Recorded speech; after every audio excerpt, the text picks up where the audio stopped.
Bom, gente, então vamos começar pontualmente. Boa noite. Não sei se todo mundo que está aqui estava na palestra anterior, então, enfim, pela formalidade, dou as boas-vindas novamente. Essa aqui é a quarta e última mesa desse ciclo de encontros da 31ª edição do Festival É Tudo Verdade, aqui no Centro de Pesquisa e Formação do SESC. Queria, antes de mais nada, agradecer muito, mais uma vez, o SESC, enfim, o Centro de Pesquisa e Formação, e o Danilo, o Danilo Simroth aqui do Centro de Pesquisa e Formação, pela parceria, enfim, que já vem de alguns anos, a gente já faz esse ciclo há algum tempo. E aproveitando, aliás, uma pergunta do próprio Camilo, as palestras dos anos anteriores vocês encontram no canal do YouTube do É Tudo Verdade. A gente grava essas palestras e está tudo lá, dos últimos anos, enfim, são alguns ciclos bem legais, assim como também as palestras das conferências internacionais, da Conferência Internacional do Documentário, que aconteceu semana passada na Cinemateca Brasileira. Aproveitando só, antes da gente começar a fazer um convite, a gente tem também, o festival segue até domingo, até o dia 19, e a gente ainda tem, para além das sessões dos filmes, a gente vai ter também ainda amanhã, às 14h, na Cinemateca Brasileira, a segunda sessão do É Tudinho Verdade, que é a nossa primeira edição de uma sessão infantil, com documentários para crianças. A primeira sessão foi super legal na semana passada. E no domingo, às 15h, no Centro Cultural São Paulo, a gente vai ter a honra de ter uma masterclass do Jorge Bodansky. Então, enfim, quem estiver por aí, apareçam, vai ser muito legal. A gente vai falar de um monte de coisa com o Bodansky, que é sempre, enfim, um prazer, uma honra ouvi-lo. Enfim, a gente aprende sempre muito com ele.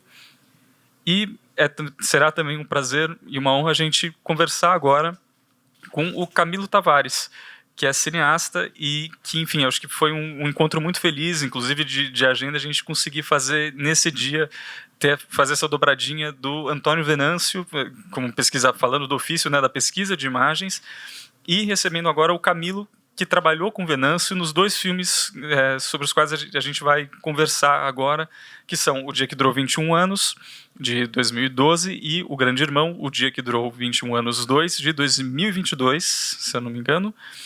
E, bom, só para apresentar, o Camilo Tavares é diretor e roteirista, formado em Comunicação Social pela ECA, USP, com pós-graduação no Centro de Capacitação Cinematográfica da Cidade do México. E ele realizou filmes como Um Pouquinho de Água, de 95, Cosmópolis, de 2005, e justamente O Dia que Durou 21 Anos e O Grande Irmão, O Dia que Durou 21 Anos 2, entre outros filmes. Camilo, enfim, é um prazer ter você aqui. Obrigado aí pelo alto nível aí do público também, né? E a você, né, Almir Labak, É Tudo Verdade, é essencial aí para o documentário, né, se estimular. Eu estou primeiro honrado aí, queria passar logo os trechinhos dos filmes, só para a gente esquentar um pouquinho, né? Esse público aqui, né, todas as pessoas conhecem, né, são da área, conhecem memória, né? O Paulo estudou comigo na ECA, então, assim, por favor, fiquem à vontade, a gente faz uma rodada de perguntas, né? Eu vou falar mais sobre a minha experiência nos filmes com a ditadura, né? Eu estou agora na saga aí de finalização do terceiro, que seria o Dia que Durou 21 Anos, parte 3, que é sobre o inimigo interno, né? O conceito do inimigo, né? Que está tão, infelizmente, presente ainda na nossa sociedade, né? Onde pensar diferente, eu tenho que te exterminar, tenho que te matar. Isso tem um legado, né? Veio aí da Lei de Segurança Nacional, né? Veio aí toda essa ideia de que a gente vive numa guerra, né? Tem que eliminar o opositor, né? As Forças Armadas foram treinadas para isso nas escolas das Américas, no Panamá, né? Todos os cursos depois da Segunda Guerra aí que as Forças Armadas brasileiras fizeram, e esse intercâmbio, né, que se deu entre, né, as Forças Armadas dentro do conceito do inimigo, né? Esse é o próximo filme que eu estou batalhando para fazer. Estendendo o inimigo ao civil, porque o que eu quero, assim, acho que ainda mais nesse momento que a gente está vendo da ditadura, né, de rever essa memória, teve indígenas, né, as empresas, né, a conivência empresarial, né, enfim, todos civis, né, que não entraram na luta armada, como meu pai. Meu pai entrou na luta armada, né, com Brizola, no Rio Grande do Sul, né, foi trocado pelo embaixador americano, por isso que eu fiz o primeiro filme, O Dia que Durou 21 Anos, e eu não conhecia essa história.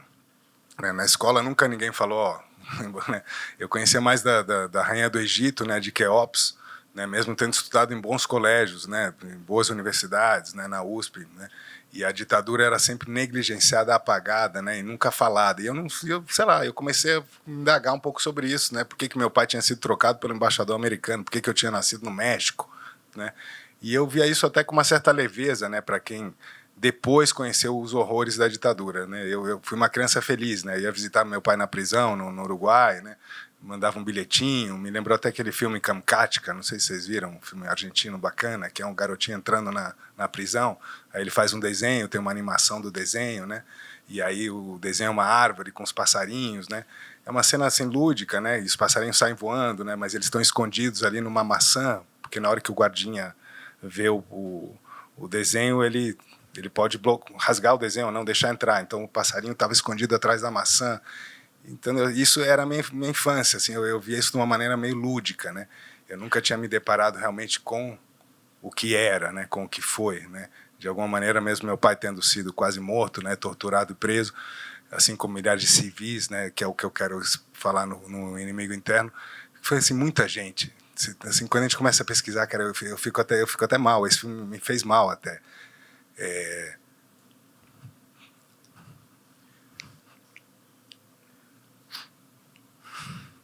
Aí eu entrevistei pessoas do outro lado, porque eu acho que nos filmes a gente tem que falar com o outro lado, encarar o capeta, como diria o Venâncio. Beijar o capeta no sentido de entrar no terror da ditadura, entrevistando, sim, agentes, entrevistando militares, e aí sendo uma coisa bem com um certo cinismo para... Né? E quando eu fazia as entrevistas, aquilo ficou grudado em mim, assim, demorou um ano quase para sair. E olha que eu sou um profissional da área. Então, assim, é um assunto muito sério e que precisa ser, né, reavivado e trabalhado com a memória. E eu acho que a memória ela só consegue chegar se a narrativa tiver emoção, tiver drama, né? Por isso que eu até faço essa apresentação mais emocional. É só o drama, só a emoção que vai atrair as pessoas, né, para prestar atenção, né? Agora, eu como documentarista, eu tenho um certo rigor com a realidade. Eu não posso reinventar a realidade, né? Então, todo trabalho de pesquisa aqui é a base dos roteiros, da estrutura narrativa, né? Ele leva muito tempo mesmo para ser feito, né? E é um pouco sobre isso que eu vou falar dessa pesquisa dos dois trabalhos que eu fiz, né? O Dia que Durou 21 Anos trata da invasão, né, americana no golpe de 64, né, da quase invasão, né? Ele mostra que havia uma frota, né, aqui em Santos, e foi muito legal porque ele teve um circuito nos Estados Unidos, as universidades americanas chamaram, o filme teve uma carreira muito legal até hoje nos vestibulares, ele é uma referência, a molecada de 18 anos ainda continua gostando muito do Dia que Durou 21 Anos, que eu acho que é porque ele tem essa emoção que eu falei, ou seja, ele é um filme que fala sobre fatos reais, tem muito conteúdo, muita informação, mas ele conseguiu ter um duelo, que é o que eu vou mostrar para vocês, que é o que acho que atrai a molecada, digamos, né? Não fica um filme chato, fica um filme que tem drama, tem tensão, tem não sei o quê, né? Isso que eu acho que é legal falar. Mas ele ele ganha muitos prêmios também, não sei o quê, porque ele tem um rigor, né, documental. E o mais interessante em termos de arquivo, já que a gente está aqui com vocês que gostam disso, foram os arquivos americanos, né? É o Freedom of Information Act, né? O FOIA, que é a lei que tem no Brasil, né? A lei do livre acesso à informação, só que aqui ela não funciona muito, né? Porque os arquivos às vezes não existem, né? E na Casa Branca, sim, é tudo gravado, né? Você, depois de 20, 30, 40 anos, que foi quando a gente realizou o Dia que Durou 21 anos, né, em 2012, tinha acabado de liberar muita coisa porque tinha completado 40 anos. Então, tinha gravações do Kennedy, né, do Lyndon Johnson, né, dos presidentes ali, que foi como um sistema de escuta, de gravação, perdão, de 62, que começou com Kennedy, e que grava tudo que é falado na Sala Oval. Hoje em dia está sendo gravado também. Aquilo é classificado e desclassificado depois de 10, 20, 30, 40 anos, de acordo com a confidencialidade. Então, a gente achava muito documento que tinha um preto assim no nome da pessoa ou na cifra de dólares, né? E aí essa documentação toda revelou toda a trama, né, golpista dos Estados Unidos, que resultou no golpe de 64, né? Mas que foi planejado em 62 com Kennedy, né? Então o que chamou a atenção do filme é que o Kennedy não era tão bonzinho, entendeu? O Kennedy já né, através do embaixador, né, Lincoln Gordon, aqui no Brasil, que convenceu ele de que ia ter, né, o João Goulart era um comunista, né, que essas reformas de base iam implantar o comunismo no Brasil. Aí ele apitou tanto no ouvido do Kennedy que o Kennedy falou, tá bom, então vamos, né, subornar o Congresso, né? Então o filme mostra isso, mostra a razão, digamos, um pouco do golpe, né, que foi para favorecer as empresas americanas, e é um discurso que ele não é revanchista, digamos, são fatos, né, são documentos, são gravações, né, e aí eu também entrevistei pessoas que apoiaram o golpe, que achavam que realmente o Jean Goulart é o comunismo, entendeu, para dar um molho para o filme, né, então o filme tem um elenco, digamos assim, de entrevistados, de pessoas que foram vítimas do golpe, né, militares, enfim, e também pessoas que apoiaram o golpe, que era o mais difícil de fazer, mas que é o que eu falei de dar um beijo no capeta, né? O Jarbas Passarinho, o Newton Cruz, né? Pessoas que... a entrevista com o Newton Cruz foi maravilhosa, assim, eu achei maravilhosa, entendeu? Porque meu pai, que conduzia as entrevistas do primeiro filme, cara, pareciam duas pessoas conversando, entendeu? Discutindo, falando, entendeu? O Newton Cruz exaltado, queria falar mais, entendeu? E aí ele faz uma meia-culpa, ele faz umas coisas que ele não faria se ele fosse intimado. Porra, Newton Cruz, mas vocês não torturaram gente? Ele não vai falar, entendeu? Se você dá corda pro diabo, digamos, deixa ele falar, entendeu? Estimula ele, fala, porra, mas realmente, entendeu? Os comunistas eram foda mesmo. Eu sei que ele começou a fazer uma autocrítica, entendeu? Porque ele também se sentiu à vontade. Então é uma entrevista importante. O Jarbas Passarinho, que assinou a extradição do meu pai também, no final da entrevista a gente falou, Jarbas, sabia que o senhor assinou a extradição do meu pai? Aquela coisa bem brasileira, né? Quando que você vai falar isso assim rindo, entendeu? Aí o cara fala, porra, é mesmo, né? Sabe? Delfim Neto também, cara, a pessoa mais difícil que eu achei de entrevistar foi o Delfim Neto. Mostrando provas para ele do Grande Irmão que vocês vão ver. A gente mostrava provas para ele que o Brasil apoiou a queda do Allende no Chile, né? Que foi o Grande Irmão, que é o segundo filme. E aí eu fui entrevistar o Delfim Neto, levando para ele a prova, né? Eu mostro a prova, mostro documento, eu mostro, né? Tem uma pesquisa, né? A prova para mim é um elemento para entrevista. Aí eu gravei no Chile, vocês vão ver um trechinho, não sei se está o Delfim aqui, mas depois vocês podem ver o Grande Irmão, está na Globoplay. E é um filme pouco divulgado ainda sobre a participação brasileira no golpe contra o Allende, no Chile, né, a favor do Pinochet. E o Brasil deu dinheiro para o Pinochet, e o Delfim Neto deu, sei lá, ele fala a cifra lá, 50 milhões de dólares, para que o Chile não quebrasse, para que o Chile não fosse em bancarrota, né, porque senão o Pinochet ia enfrentar uma oposição popular. O Chile estava quebrado, porque, né, teve toda uma sabotagem aí dos bancos internacionais, e o Brasil, não foi nem os Estados Unidos, foi quem deu o dinheiro público, né, nosso, de imposto, né, que devia ir para a escola, para não sei o quê, foi para ajudar o Pinochet no Chile. E aí o Delfim Neto, eu mostrei para ele uma entrevista que eu fiz com o ministro da Fazenda do Chile, né, Orlando Sainz, falando que ele, Delfim, me encontrou em Nairobi, graças, Delfim, Brasil nos ajudou. E aí eu mostrei para ele na entrevista. Aí ele ficou muito sem graça. Ele falou, os chilenos não tinham nada aqui. Mas aí depois, como ele é muito peixe, né? Ele nega e depois fala assim. Ele nega e depois fala assim, né? Aí eu aprendi que para entrevistar ele eu tinha que fingir que eu era bobo, que não sabia de nada, e voltar no assunto depois, entendeu? Para a pessoa não se sentir pressionada, entendeu? Para deixar a pessoa um pouquinho mais relaxada, que é o difícil nesses casos, né? Mesmo mostrando provas lá, aí depois ele falou, mas eles, não sei o que, ele dá a entender que sim, sem realmente dizer que sim. Então, só estou comentando aí 2 exemplos que eu acho interessantes, né? A gente pode mostrar um pedaço do filme. Posso colocar o trailer dos 2 filmes, se você quer, será? O primeiro dia que durou. Pode pôr os 2, que eu acho que a galera...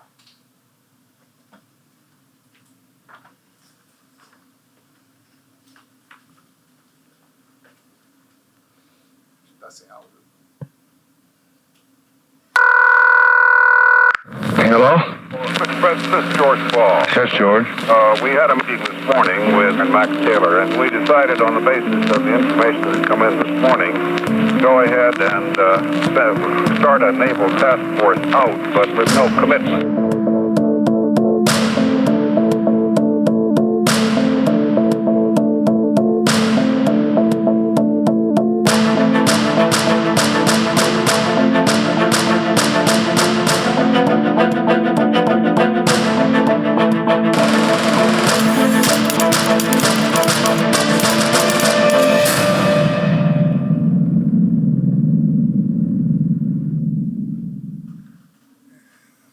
Só um trailer, desculpa, eu podia ter trazido um trechinho do filme, mas esse está bem disponível no YouTube. E algum dia América...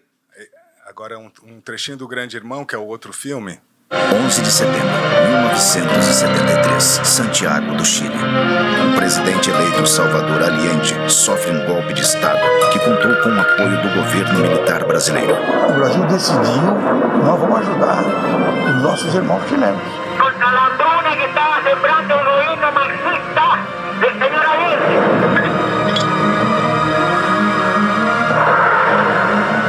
Câmara Canto apoiava soluções armadas violentas. Pinochet era um tipo peligroso, sumamente peligroso. Através da embaixada, esse acesso da polícia brasileira, porque era para prestar um serviço de formar os caras lá, dar aula de tortura. É uma página vergonhosa da história do Itamaraty. O Grande Irmão. Tem mais um trechinho do Grande Irmão que acho que a gente pode passar também. Y algún día América tendrá una voz de continente, una voz de pueblo unido, una voz que sea respetada y oída, porque será la voz de pueblos dueños de su propio destino.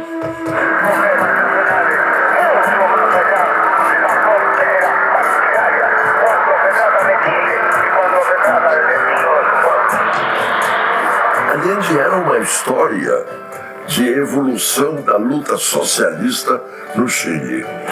Um caminho da libertação dos povos da América Latina.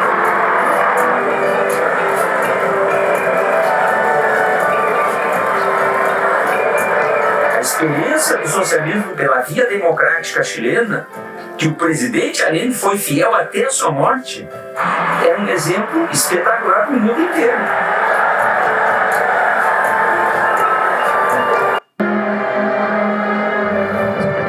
Del golpe militar el 11 de septiembre, el día siguiente, salió este Estado Nacional para detener a decenas de miles de personas opuestas a la dictadura, simpatizantes del gobierno derrocado de Salvador Allende. Hay registros de que pueden ser 9.000, 12.000, 20.000, no al mismo tiempo, sino como en rotación permanente. Y de ese total, unos 600 a 700 eran extranjeros.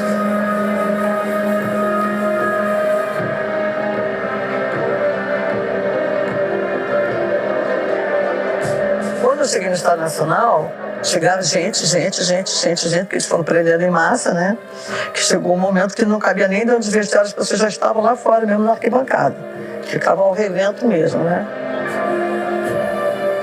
Os familiares nenhum sabia onde você estava, nem nada, né? Meu irmão, por exemplo, ficou lá esse tempo todo sem saber onde eu estava, me procurando.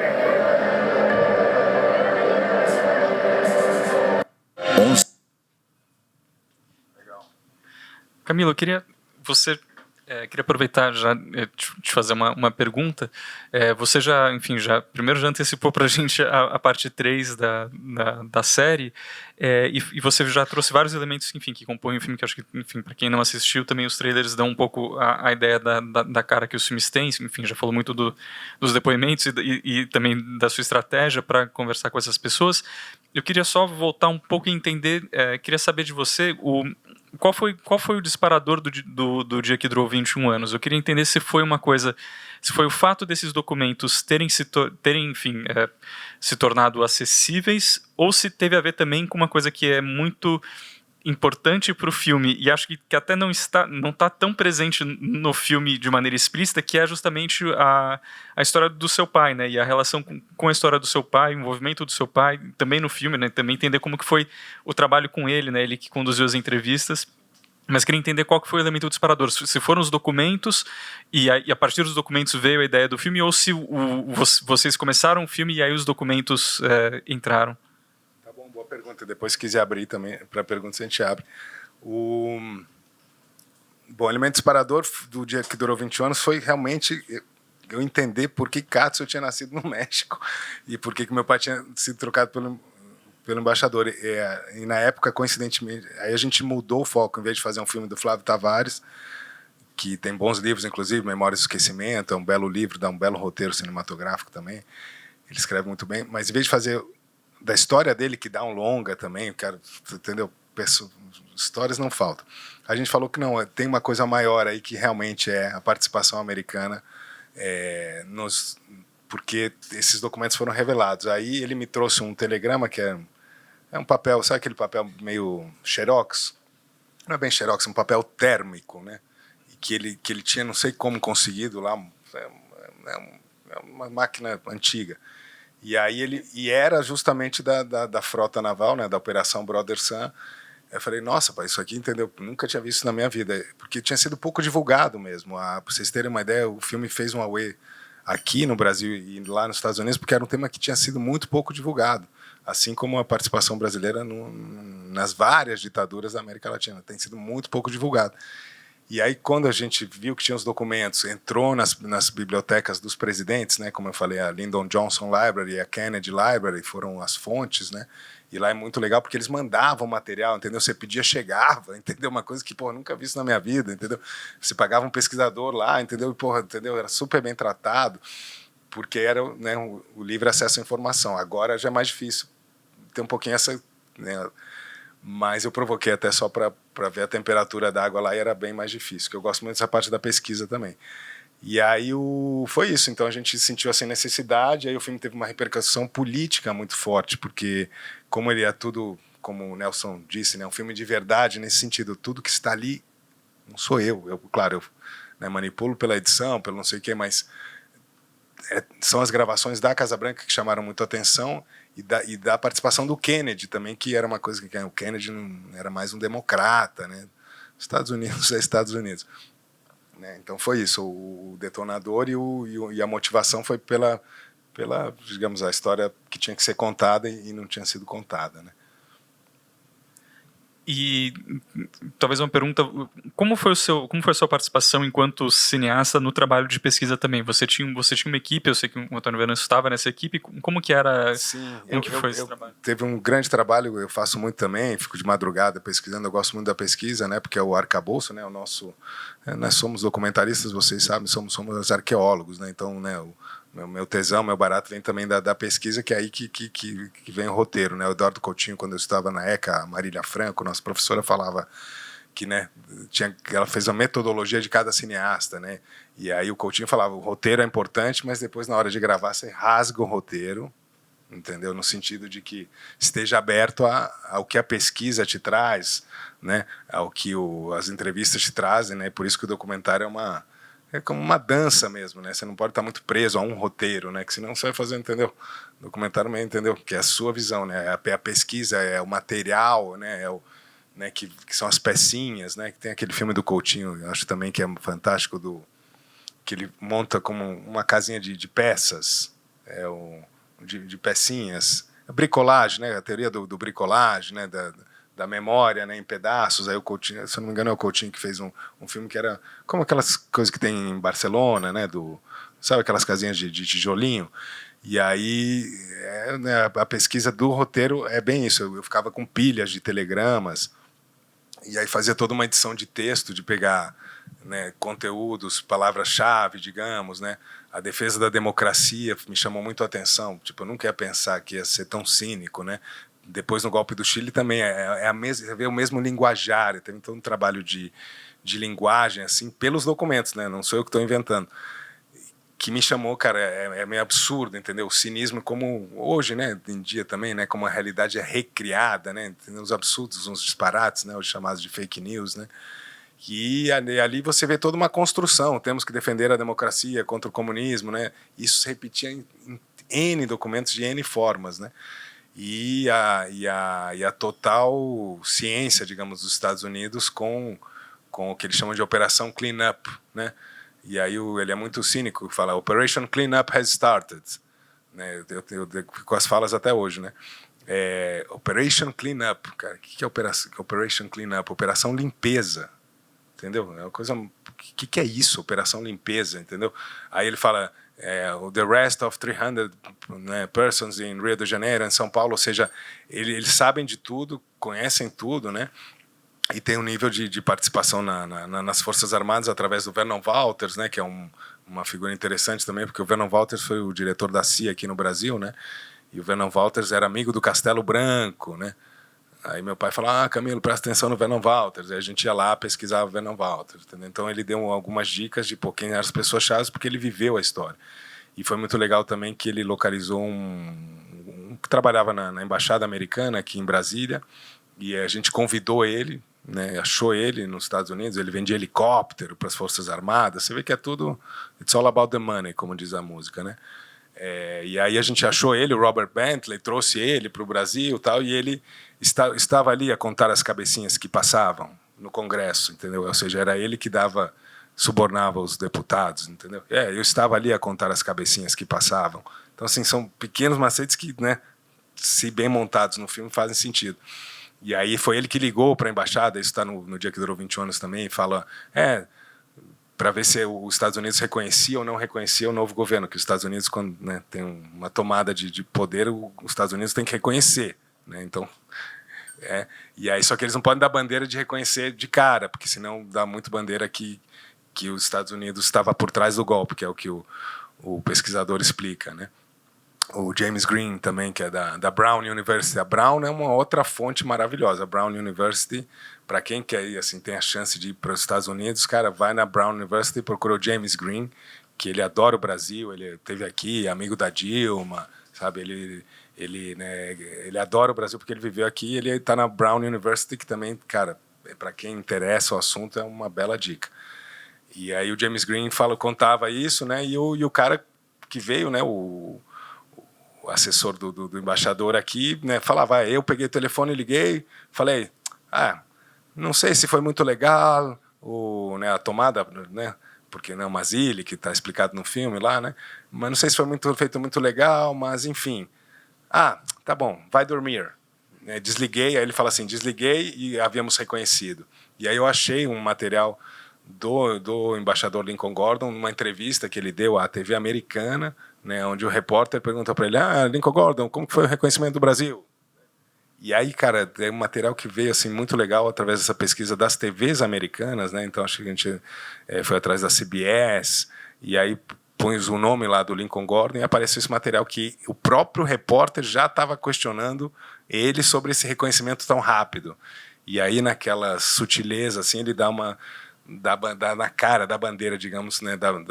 Então, assim, e tem imagens do Lincoln Gordon muito fortes também, no sentido dele tocando violão, né? Que foi uma imagem também depois do dia do golpe, né? Que é uma cena bonita também no filme, né?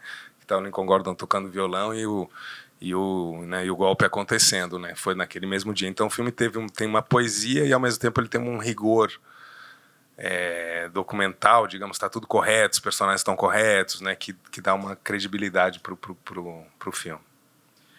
E aí o Grande Irmão, enfim, é um filme que você fez 10 anos depois, mas eu imagino que, quer dizer, a minha pergunta na verdade é se ele deriva diretamente da pesquisa que vocês fizeram pro Dia que Durou 21 Anos, se a questão da participação brasileira também no golpe contra o Allende já tinha surgido no material que vocês estavam pesquisando, ou se não, se depois foi uma pesquisa direcionada, aí talvez usando mais ou menos os mesmos, enfim, quais foram as diferenças em termos de pesquisa entre um filme e outro? Legal, boa pergunta. O Grande Irmão, para quem quiser, me procura, tem que mostrar mais esse filme, está muito pouco divulgado, eu adoro ir em escola, universidade, eu pego essa militância aí porque eu acho que é importante. Ele é falado em espanhol, hablado en español, que los brasileños tienen que aproximarse un poco más con América Latina, por favor, ¿no? Porque assim, nossa história é comum, e entendeu? Allende, quem conhece o Allende na escola? Ninguém conhece o Allende, gente, entendeu? Porra, ninguém conhece o Allende, entendeu? Então a figura do Allende está sendo apagada, entendeu? E aí foi porque eu também tinha uma curiosidade, como eu te falei, por que meu pai, entendeu? Né, por que eu nasci no México? Quem são os heróis? Quem é o Allende? Porque todo mundo fala Che Guevara, tá? Mas o Allende tem uma coisa legal porque ele foi eleito pelo voto, né? Che Guevara, Cuba, queira ou não, é aquela coisa meio militar, né? Eu pessoalmente não gostei de Cuba também, não. E aí o Allende não, porque era, entendeu? A via democrática, o socialismo, tal, né? Uma coisa muito legal. E o Allende foi esmagado, né? Um negócio assim, porque ele representava o que está no filme, né, um pesquisador americano que é outra dica legal também, que é o NARA, o Peter Kornbluh, esse nome também é chave, NARA, né, National Archives, que é o National Security Archives, o Peter Kornbluh, esse é uma pessoa assim, fundamental quando se fala de Chile, ele escreveu o Pinochet Files, e aí ele fez uma grande investigação sobre a participação americana no Chile, mas nunca tinha sido falado do que o Brasil fez no Chile. Tipo, ninguém sabe, é um absurdo. Agora, quando teve os 50 anos do golpe do Chile, puseram uma plaquinha lá na embaixada, que eu, com toda a modéstia, acho que foi por causa do meu filme, porque eu mandei o filme pro consulado, nunca me responderam, mandei não sei o que pro Itamaraty, nunca me responderam, entendeu? Mas mandei. E aí puseram uma plaquinha lá, entendeu? O Brasil reconhece nos 50 anos, né? Que o Chile, né? O que o Brasil fez no Chile, entendeu? Desculpa, mas esse filme é importante mostrar essa porra, entendeu? Desculpa, é uma plaquinha dizendo que o Brasil reconhece. Que o Brasil pede desculpas, tem uma plaquinha, entendeu? Porque eu ofereci o filme, eu gostaria até de ajuda para distribuir esse filme no Chile, porque esse filme ficou meio esquecido e ele ainda é um filme importante dado, né, ao autoritarismo aí na América Latina. Então ele mostra como que o Brasil ajudou financeiramente, tem um elenco muito legal, né, do Delfim Neto, do Ministério da Fazenda do Chile e dos torturadores também, que eu não mostrei aqui porque achei meio... Mas que também do Merlino, que era o assistente do Contreras, tem um pessoal chileno e brasileiro, mas principalmente chileno, e mostra por documentos também, aí de novo a pesquisa, né, o roteiro sempre pontuado, né, na timeline ali, por documentos, tem até documentos demais, sinceramente, mas, cara, documentalmente, o Almino Afonso até veio me parabenizar, ele falou, Camilo, isso aqui é um documento histórico, o filme realmente é um documento histórico, porque a gente não tinha material, documentos no Brasil. Então, vamos lá, no Chile, né, na Embaixada Brasileira no Chile. Fechou as portas, não pode ver telegrama nenhum. Aí teve que ir em Brasília, aí em Brasília eu consegui que um pesquisador desse um cafezinho pro cara e que ele abrisse lá umas pastinhas pra gente, entendeu? Eu juro que eu fiz isso. E aí o pesquisador foi lá e fotografou um monte de coisa, entendeu? Da Embaixada Brasileira, desculpa, da Embaixada Brasileira, da Embaixada Chilena em Brasília, da Embaixada Chilena em Brasília se correspondendo com Santiago, né? Então foi uma dificuldade que a gente teve que, né, subornar o cara entendeu? E mandar o pesquisador lá à noite para fotografar o negócio, entendeu? Foi assim que fez o negócio, entendeu? Foi assim que fez o negócio, entendeu? E é um filme importante pra caramba em termos de documentação, porque tudo ali mostra assim claramente. O Câmara Canto, que é o embaixador brasileiro, fez o papel que o Lincoln Gordon fez no Brasil em 64, né? O embaixador brasileiro, né, a mando do governo brasileiro, né, fez toda a articulação anterior à queda do Allende, oposição na mídia, dinheiro para o Mercúrio, que é o jornal, dinheiro para Forças Armadas, 2 anos antes, desde 71. Então, assim, a mesma coisa do dia que durou 21 anos. 2 anos antes do golpe, tem todo um plano, né, militar e civil e da propaganda, né, não vamos esquecer da propaganda, a força da propaganda, entendeu? E que, cara, que sinceramente que está tudo comprovado, entendeu?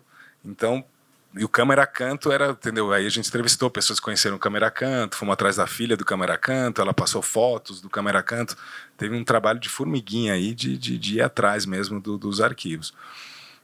Que foi realmente né, a gente entrevistou da Batalha do Chile, né, o Patrício Guzmán, tal, mas os depoimentos mais fortes, né, e aí as imagens também do Chile, para ter uma novidade, para não usar sempre as mesmas imagens, a gente foi buscar no INA, na França, pagou preço de ouro, mas são lindas as imagens, que são as mais coloridas do Estádio Nacional, que também, modéstia à parte, não tinha visto circular muito. E o INA é fantástico também na França, né? Maravilhoso, entendeu? Mas porque aqui no Brasil a gente não achava. E no Chile eu fui, né, pessoalmente nas televisões procurar, ficava lá vendo, né? E achei umas coisas muito legais do Figueiredo, que acaba com o Pinochet dando um abraço no Figueiredo, né? E aí tem uma narração que deu título ao filme, que é Brasília, el gran hermano, né? E fazia todo sentido, né? Porque o grande irmão, no sentido de que quem faz o trabalho sujo, isso está no telegrama também, não é os Estados Unidos.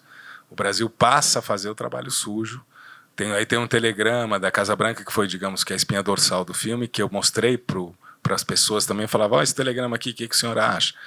Que é um telegrama de 71 do Médici, o presidente brasileiro, encontrando o Nixon na Casa Branca, que é o que está no filme também, e eles fazem um acordo, está lá o Kissinger, né, o Vernon Walters, né, que é o intérprete, que é esse general que foi chefe da CIA no Brasil, para a América Latina, desculpa, o Brasil é a América Latina, foi Vernon Walters.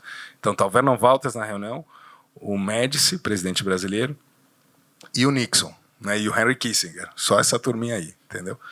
E aí o Nixon fala claramente, vamos fazer com o Chile igual fizemos no Brasil. Caralho, olha o que ele fala, entendeu? Está no documento, vamos fazer com o Chile igual fizemos no Brasil. Ou seja, é o mesmo plano de em 2 anos trabalhar a publicidade, a opinião pública, porque eles tinham que trabalhar a opinião pública americana também, entendeu? Porque eles têm que trabalhar a opinião pública americana. Então eles fazem filmes para a televisão 2 anos antes já para trabalhar a opinião pública americana, que no Chile tem um comunista, que no Brasil tem um comunista, como devem estar fazendo agora também, entendeu? Esse manual, porque aí a gente achou nos documentos o plano de contingência, e tem um filme também muito bacana que é a Fórmula para o Caos. Todos esses não são termos meus, são termos deles. Fórmula para o caos. Como fazer para criar o caos num país? Está lá, é um manual, gente, isso 71, entendeu? Se duvidar, ele é atualizado anualmente, com nomes, entendeu? É o plano de contingência que apareceu no dia que durou 20 anos, mas que está atrás do grande irmão. É um plano de contingência. Na contingência de ter um presidente que os Estados Unidos não gosta, a gente deve fazer isso. Tem uma lista, só seguir a lista, cara, entendeu? Fórmula para o caos. Crie o caos na população. Crie o caos econômico. Crie o medo. Está lá escrito, gente, entendeu?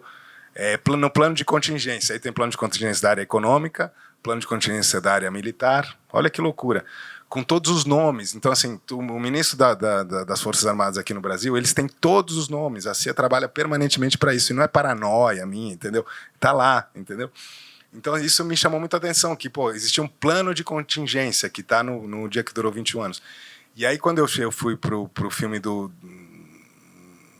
Chile. Do Chile, exato, a história do Chile já era conhecida, no sentido de como que o Nixon, os Estados Unidos, interferiu lá, tem o Pinochet Files, mas a história do Brasil não. E aí, né, foi essa necessidade também de contar isso que me fez chegar. E aí ele segue um pouquinho essa lógica, digamos, do plano de contingência, né, na economia, o que foi feito, né, e foca bastante na repressão, que é onde havia muito intercâmbio também, de novo, das Forças Armadas aí, com do Fleury, por exemplo, indo no Estádio Nacional. Então tá lá o Câmara Canto, tá um telegrama assim, o Câmara Canto tem que desmentir que o Fleury tá lá, porque a mídia ficou sabendo, e aí o Câmara Canto manda uma nota para a mídia, mandando a mídia publicar que o Fleury não está lá, ou seja, obviamente estava, e que todos que estão no Estádio Nacional, incluindo os brasileiros, o próprio embaixador brasileiro fala isso, os brasileiros que estão no Estádio Nacional, que estão sendo tratados como manda a ordem da Lei de Segurança Nacional, né, a ordem do governo chileno. Então, ou seja, o embaixador brasileiro caga e anda, né, e dá o sinal livre para que os chilenos matem muitos brasileiros no Estádio Nacional. Então o filme também revela isso, ou seja, esse cinismo todo, né, que é o chamado Golden Silence. E o Golden Silence também é uma palavra, cara, que aparece muito, assim, silêncio dourado, entendeu?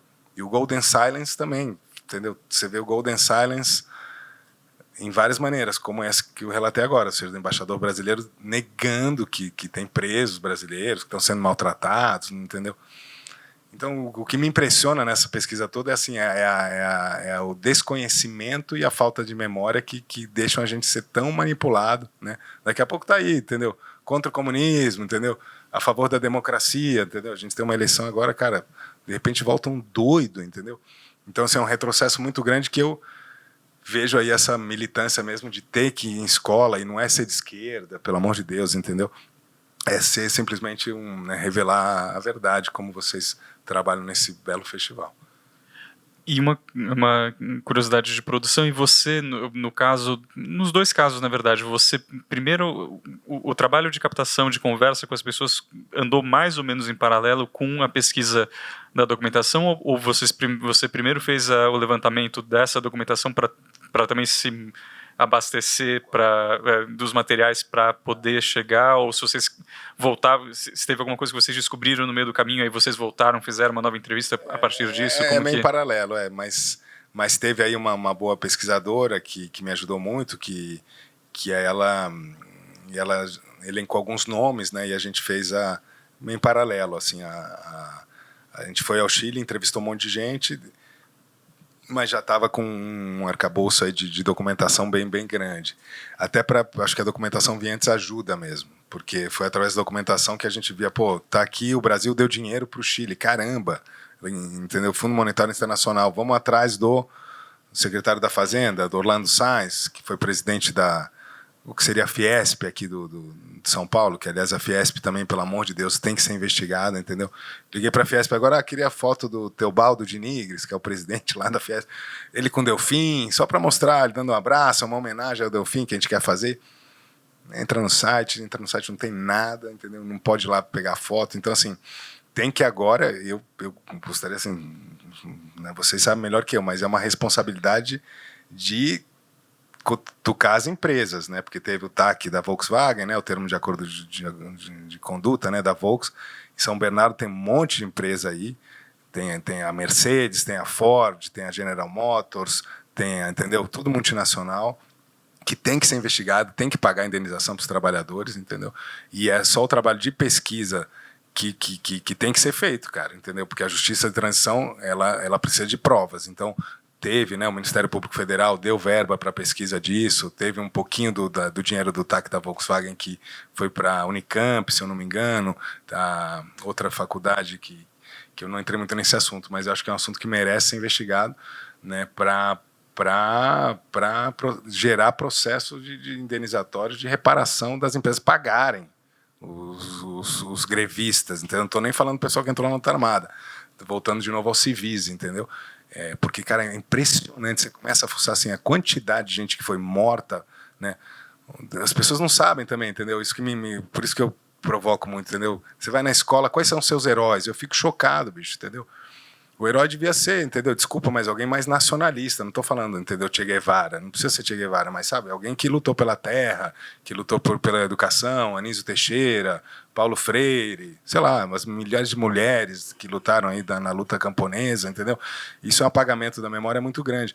E aí você vai numa escola também, eu não gosto daquela escola muito também de esquerda demais, MST demais, que parece que doutrina os meninos, entendeu? Mas pelo menos para terem acesso a isso. E aí cabe a nós, pesquisadores, fuçar, e eu acho que agora o momento é realmente de seguir essa questão da responsabilidade empresarial, que a justiça está aí, né? O Ministério Público Federal é um ou outro, Marlon Weicher, tem um promotor, né? Mas que estão, né, entrando agora na Volkswagen, está sendo para dar indenização lá na Amazônia, né? Agora tem a questão toda indígena, né? Os milhões de indígenas aí que foram, né, atrocidades, e assim, nas empresas tem documentação, entendeu? Agora, é difícil acessar, mas é um trabalho aí que merece, pelo nem que seja por outros métodos aí de testemunho oral, mas assim, e fazer documentários de novo, que tragam entretenimento e ao mesmo tempo informem. Esse é meu desafio, né? E falando agora, pensando no trabalho de memória, acho que uma pergunta que eu queria fazer diz respeito a se você sentiu alguma diferença ao trabalhar no Chile e no Brasil, do ponto de vista de, digamos, não tanto, acho que também do acesso aos documentos, mas se digamos, a política de memória, o esforço de memória no Chile produziu coisas que para você ajudaram de alguma maneira a fazer o documentário, e como que você compara isso com a situação brasileira?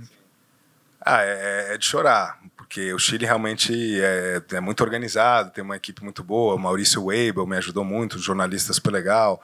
Tem centro de pesquisa, tem aquele museu que você conhece lá, Museu de la Memória, né? É o Museu de la Memória, né? Que é lindo, cara, entendeu? Porra, assim, lindo que eu falo assim, né? O Memorial da Resistência aqui em São Paulo, legal, ali no antigo DOPS, né? Mas não se compara, assim, o nível de... E aqui também foi muito duro, né? No Chile também foi muito duro, mas assim, a pesquisa no Chile é mais levada mais a sério, né? Aqui no Brasil, acho que a gente tem que, não sei como, porque as leis existem, né? Existe a lei do livre acesso à informação, mas o que adianta a lei se entendeu? você não apagaram os arquivos ou não pode entrar na Fiesp, entendeu? Então, assim, eu não sei como, acho que é pelo meio jurídico mesmo, como teve a Comissão Nacional da Verdade, o Ministério Público, né, que obrigue as empresas a abrir os arquivos. Então, por exemplo, quais foram os funcionários que foram monitorados pelo DOPS de 70 a 80, né, chegando no Lula, né? Milhões de sindicalistas, entendeu? Milhões mesmo, entendeu? No Brasil todo, entendeu? Foram monitorados, perderam seu emprego, o cara não conseguia mais, simplesmente porque ele estava com um jornal ali, entendeu? Então era assim, era uma agressão, vários foram presos, entendeu? Tem muitos heróis aí que eu queria chegar dos heróis, entendeu? Das heroínas brasileiras, né? Que acho que também rendem bons documentários, entendeu? Quem são os heróis, entendeu? Porque senão fica o Homem-Aranha, entendeu? Isso que eu provoco a molecada. Falar, quem são os heróis? O Incrível Hulk, a Mulher Maravilha, entendeu? Cara, não tem, entendeu? Um herói, cara, entendeu? Chico Mendes, herói. Quem é Chico Mendes, entendeu? Quem é Olavo Hansen? Quem é, entendeu? Vários operários aí que eu posso citar o nome, entendeu? Entendeu? Quem é Santo Dias, entendeu?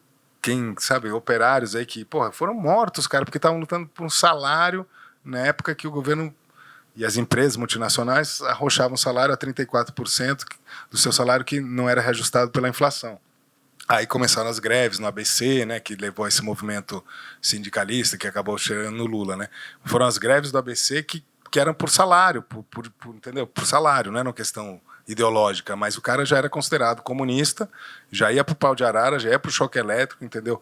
Muitos Benetazo, enfim, fizeram um documentário da Volkswagen sobre isso também, um documentário legal que uma alemã fez, ela entrevista o presidente alemão lá da Volkswagen, mas acho que no Brasil isso tem que ser levado bem a sério, porque as empresas estão aí, as empresas já têm um precedente judicial, as empresas têm que pagar, entendeu? E esse dinheiro, inclusive, vai reverter até para nós, em última instância, porque, entendeu? É dinheiro para pesquisa, que o TAC obriga, né, o termo de ajuste de conduta, a empresa a ajustar a conduta dela, dando, acho que foi 1 milhão, né, também, entendeu? Para eles não é nada, entendeu? 100 milhões, 1 bilhão que seja, entendeu? Tem que dar muito mais, entendeu? Até como disse um jurista, o Pedro Serrano, para que isso forme empresários um pouco mais conscientes, entendeu? Claro que isso passa pelo Congresso, né? A questão é complicada, mas a gente tem que, como pesquisadores, acho que pressionar mesmo os arquivos das empresas de alguma maneira, usando os recursos que a lei existe. A lei acho que nos ampara. Não sou um especialista, mas, entendeu? Senão tem o velho truque do subornar alguém do arquivo. Bom, gente, usando essa deixa, então, eu vou abrir para perguntas para ver se alguém tem alguma questão.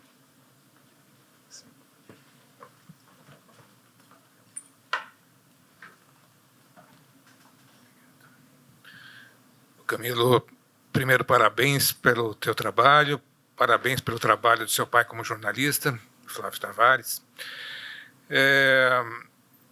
Eu queria primeiro fazer essa questão do teu próximo filme com o Inimigo Interno. Eu acho os outros filmes são importantes como documento histórico, mas esse Inimigo Interno pode ser muito mais importante em termos de esclarecimento, se for uma coisa que não seja só documento histórico, seja também uma questão sociológica de pensar essa questão, é muito importante para a consciência das pessoas desse país. É claro que eu passei aquele período do bolsonarismo lá,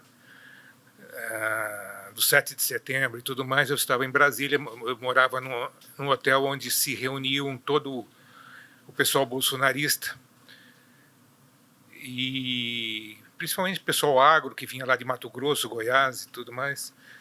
E esse pessoal pensava em liquidar a esquerda. Tinha até umas camisetas com o exército bolsonarista. Eles falavam abertamente de matar. E eu sou de esquerda, mas eu não conheço ninguém da esquerda que eu conheça que fale em matar. Pois é, né? Então, eu acho que ele não gosta de pessoal de direita, goza, tudo mais, mas não fala em matar. Então, eu acho que essa questão é importante. Mas eu queria te fazer uma outra pergunta. Eu queria te perguntar que a minha geração ela tinha um letramento político talvez, ou uma empolgação política maior do que a geração atual, que está decepcionada com a política. E filmes como documentários como do Silvio Tendler, do JK, do Django e tudo mais, levavam muito mais gente ao cinema.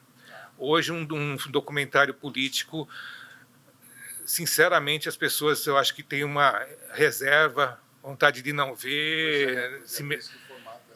Então, eu acho que isso é importante de você. Eu queria saber de você o que você acha da atual geração em relação aos documentários políticos. Posso juntar com outras perguntas? Porque é uma pergunta difícil, eu não sei te responder muito bem, porque eu vou bastante em escola, eu adoro em escola, bicho. Entendeu? Eu adoro em escola. E a molecada é esperta. Eles, por exemplo, essa questão empresarial, mesmo estou falando que colégio, né, elite, né, Zona Oeste, e também uma diferença muito grande para Carapicuíba, o céu, que é lindo, maravilhoso, mas infelizmente tem uma diferença muito grande. Assim. Os meninos do Santa Cruz, para dar um exemplo concreto, fizeram filmes. Eu passei lá, não sei o que, eles fizeram não sei o que, umas oficinas, produziram com coisas da internet.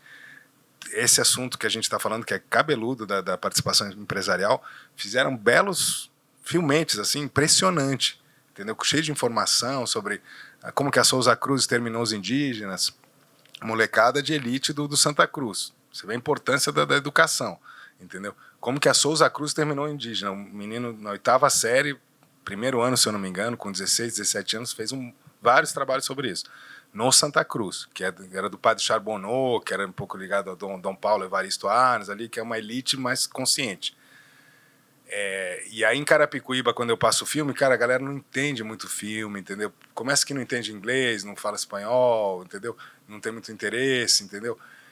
Mesmo assim, os professores fomentam, entendeu? Mas digamos que os professores, quando eu ia nas escolas públicas, reclamam que tem um policiamento aí grande do governo Tarcísio, entendeu? Né? As da prefeitura tem mais autonomia, assim, entendeu? As do governo Tarcísio, cara, é impressionante. Os professores toda hora só falam nisso, que eles estão sendo monitorados, vigiados, que tudo pela plataforma, que tem que cumprir o negócio da plataforma. Então, essa coisa horrível, né? Que, cara, o professor tem que seguir o que está escrito no currículo, ok. Mas tá tendo uma coisa muito pior, que eu não sei te dizer, que merece também um documentário, do que está acontecendo na educação do Estado com o governo Tarcísio. Porque os governadores, cara, eles vêm os professores vêm meio falar assim comigo, Camilo, socorro, entendeu? E o governador, fala baixo, entendeu? Que ele qualquer pessoa que pensa um pouco subversivo, você vai ser considerado inimigo. Se já é subversivo, o professor vai ser despedido. Entendeu? Você passa o filme do Camilo Tavares, do dia que durou 21 anos, tá louco? Entendeu? É nesse nível. Então tá tendo um policiamento, desculpa falar, mas é verdade, sem querer ser paranoico, do Estado, do governo do Estado de São Paulo, do governador Tarcísio, com essa ideia das escolas civis, escolas cívico-militares, entendeu? Essa doideira também, entendeu? Isso também merece um documentário também, entendeu? O que é isso, entendeu?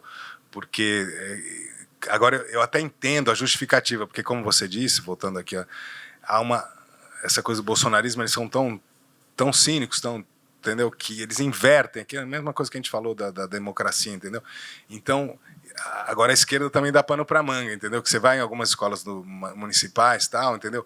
Tem coisa do MST, eu adoro MST, entendeu? Mas numa escola, cara, você também não pode forçar a barra demais, entendeu? Entendeu? Legal falar dos heróis brasileiros, mas entendeu? Não pode ter Che Guevara, né, na escola, entendeu? Senão, cara, também, entendeu? Você dá pano para manga para ter essa escola cívico-militar. Então, também a gente, digamos, mais democrata, né, como você disse, que não vai eliminar o outro, que tem que promover o debate, né? Tem ideias opostas podem estar, que é o que eu tento fazer nos meus filmes também, entendeu? Então, vamos ouvir eu posso achar ele um diabo, mas, cara, eu vou dar voz a ele, porque o que interessa como documentarista é o debate, né? Senão fica muito também aquele filme chato de história que vai falar que, né? Então, mesmo na questão empresarial, entendeu? Você pode também, entendeu? É mais difícil de justificar, mas você pode também ouvir lá o capitalista, entendeu? Tem que dar voz ao outro lado para ter um debate interessante. Mais alguém, gente? Ali no fundo? Oi, eu sou Paulo, eu trabalhei bastante como produtor em documentários para a televisão da Alemanha. Eu sou um pouco fora do circuito cinema brasileiro, mas eu queria te perguntar em que medida a Comissão da Verdade da Dilma favoreceu a eleição do Bolsonaro, assim, muito diretamente. Que pergunta, né? Eu não vou saber te responder, mas eu entendo o teu radical nesse sentido que eu estou falando, que dá pano para manga. Agora, é uma questão difícil, né, Paulão? Porque tem que ter, né? Acho que eles têm muito medo dos militares mesmo, né? E quando foi uma certa, né? Aquele material da Comissão Nacional da Verdade que tem os depoimentos dos torturadores, né? Do Ustra, né? Eu estou usando um pouco agora do Ustra, ele é até bom porque é um material gratuito, entendeu? Em último caso, e é muito forte como base documental, cara. Dá vários filmes ali também. Só essa Comissão Nacional da Verdade, né? Eu ficava ouvindo aquele Paulo Malhães, sabe aquele Paulo Malhães que foi do DOI-CODE do Rio de Janeiro, entendeu? E ele estava meio drogado no dia que ele deu a entrevista, ou ele é assim, ficou assim, entendeu? Ele fala cada coisa, entendeu? E os advogados são bons, entendeu? Porque o material da Comissão da Verdade eu estou usando agora para esse filme, parte do Ustra lá, parte do Malhães, mas tem muita coisa também, porque vários outros foram interrogados e, né, intimados. Mas também aquela coisa que nem se falou, a intimação da esquerda. O senhor, posso lhe perguntar quanto o senhor matou? Quanto o senhor matou, Paulo Malhães? Ele fica falando assim, não vou lhe responder. Não, fale como uma parábola.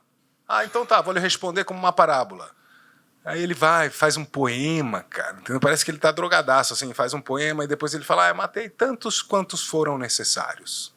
Homens e mulheres, entendeu? É um negócio, cara, entendeu? Aí, o que o senhor fazia com as digitais? Porque o cara é bom. O senhor cortava a mão, aí o cara começa, o senhor cortava o braço? Não. Quais são as partes que podem identificar o corpo?